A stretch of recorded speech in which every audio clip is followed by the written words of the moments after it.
ዓለም አቀፍ እንዲሁም ሀገር አቀፍ ዜናዎችን እንደሚከተለው ይዘንላችሁ ቀርበናል። የኢትዮጵያ ንግድ ባንክ አዲስ የዲጂታል አገልግሎት ይፋ አደረገ።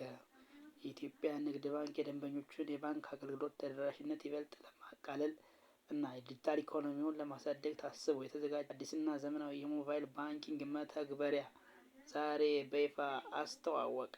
ይህ አዲሱ መተግበሪያ የደህንነት መጠበቂያው የላቀና ፈጣን እንደሆነ ተገልጿል። በአዲስ አበባ የክረምት በጎ ፈቃድ አገልግሎት በይፋ ተጀመረ። የአዲስ አበባ ከተማ አስተዳደር በየዓመቱ የሚያካሂደውን የክረምት ወቅት የበጎ ፈቃድ አገልግሎት መርሃ ግብር ዛሬ በይፋ አስጀምሯል። በዚህ መርሃ ግብር የአቅመ ደካሞች ቤት እድሳት፣ የደም ልገሳ እንዲሁም በአረንጓዴ አሻራ ችግኝ ተከላ ላይ በሚሊዮን የሚቆጠሩ ወጣቶች እንደሚሳተፉ ተገልጿል። ሶስተኛ የአየር ትንበያ ማስጠንቀቂያ። የኢትዮጵያ ሜትሮሎጂ ኤጀንሲ ባወጣው መግለጫ የክረምቱ ዝናብ መግባቱን ተከትሎ በተለይም በምዕራብና በሰሜን ምዕራብ የሀገሪቱ ክፍሎች የሚቀጥሉት ቀናት ከባድ ዝናብ ሊኖር ስለሚችል ህብረተሰቡ ከድንገተኛ የጎርፍ አደጋዎች ራሱን እንዲከላከልና አስፈላጊውን ጥንቃቄ እንዲያደርግ አሳስቧል። ዓለም አቀፍ ዜናዎች።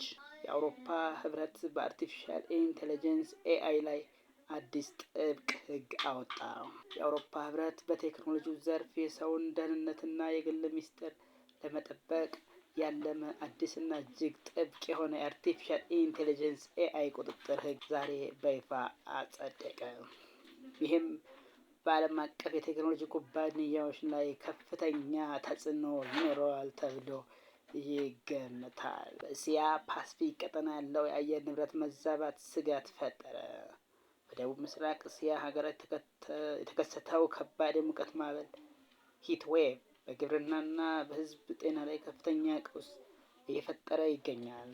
የዓለም የአየር ንብረት ድርጅት ሀገራቱ አስቸኳይ የቅድመ ማስጠንቀቂያ እርምጃዎችን እንዲወስዱ ዛሬ ጥሪውን አቅርቧል። ስፖርታዊ ዜናዎች። ፓሪስ ሳን ጀርማን የአውሮፓ ሻምፒዮንስ ሊግ ዋንጫ በማንሳቱ ደጋፊዎቹ ጋር በፓሪስ ከተማ እያከበረ ይገኛል።